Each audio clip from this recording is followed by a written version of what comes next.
protect the rural way of life, rural jobs.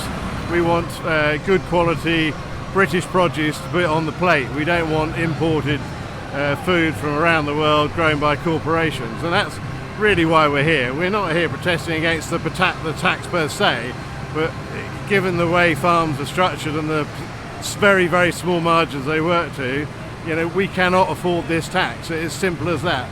UK agriculture will disappear very, very quickly under these taxes as they stand today.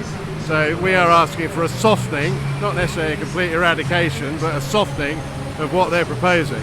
And that's why, farmers from up and down the country are here today, because it really, really digs deep. This is about every small business up and down the country.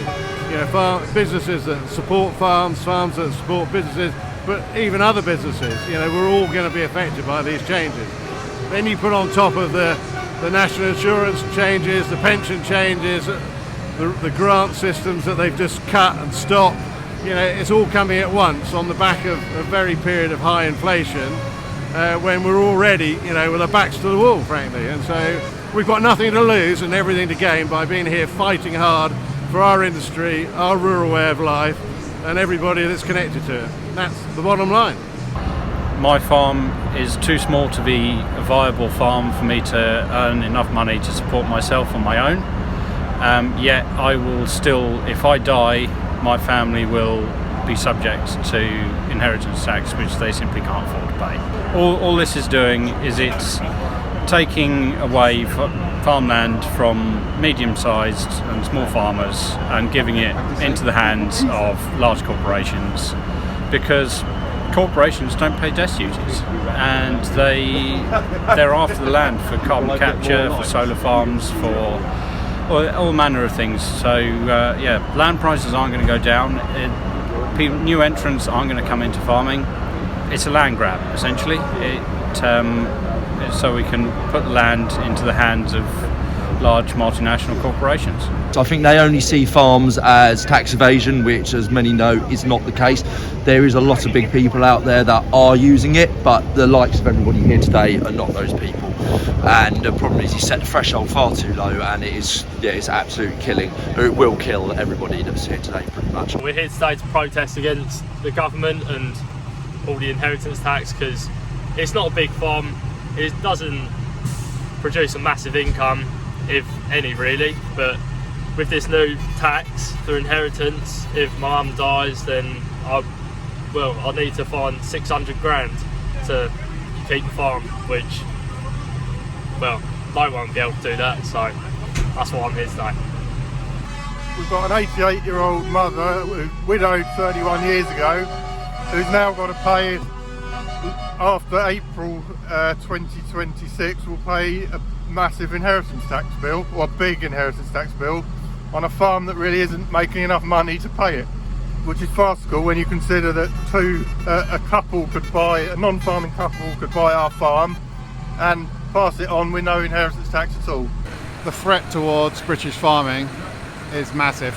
The people's food security is being put at risk by a petty, vengeful government that want farmers put down, want farmers destroyed, want farmers put out of business. They want the land, they want cheap imports, they want anything that Bill Gates tells them to do, basically. What are we going to eat then? Apparently crickets and mushrooms and bovar. Mass factory farming is absolutely horrific for the environment, and it's horrific for the people that have to eat it. The more you can do things in the old-fashioned ways, with a fewer amount of animals, in an outdoor, sustainable system, you're producing something that's a far higher quality, so you can have less of it. By having less of a quality product, like British produce, you're eating food that's more sustainable and better for the environment. And while we're here, everyone thinks it's inheritance tax, but that's not the worst thing. I think there's a whole lot of issues with farming at the moment. There's no money in it, for starters. They're trying to phase out all these small-time farmers, so all the big companies can buy their land. I think that's what it seems like, anyway. So you've got Ed Miliband trying to cover the countryside in solar panels, and you've got Angela Rayner trying to smother the countryside in housing. It's strange. It's very odd timing. that they want to take the power away from small individuals and get it more into something they can control more. But we won't go lying down. We will keep fighting. We will be here. We will keep coming back because we're not going to accept it. We don't lay down. What will happen is we just import more from around the world, and you'll get hormone-fed beef from Brazil that's fed antibiotics constantly. They're cutting down the Amazon rainforest to put massive feedlots in, and you'll just rely on food imports. America, you've got chlorine chicken, you've got again hormone-fed beef from America, and it's just more and more. You see, we used to rely on Eastern Europe, now that's on fire, all at war.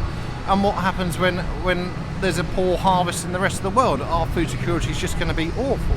I think food security is national security, and just taking away the expertise and knowledge from British farmers is just a disaster waiting to happen. Today we're here because of the Labour government's latest budget, which is spelling the death knell of farming as we know it, which is something the British public really need to get awake to and try and join us to stop that happening. There will be more factories and there will be more imports. In the last 5 years there's over 200 mega factories opened in Britain, and that will be the future. And yeah, we left about 6:30 this morning on the A21, headed up, took about 2.5 hours to central London. Quite an experience, so I've not done that before. Not the easiest commute, so I think I'll get the train next time.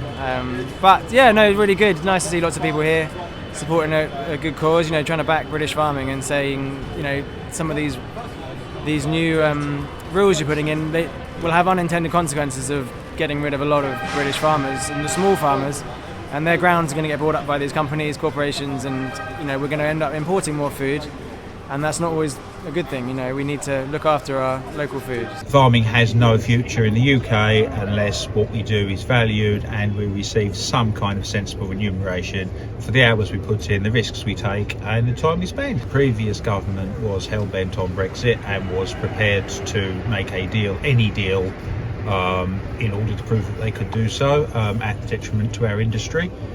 And this government is determined to bankrupt us by other means. So I'm not entirely sure it really matters what colour tie the politicians are wearing.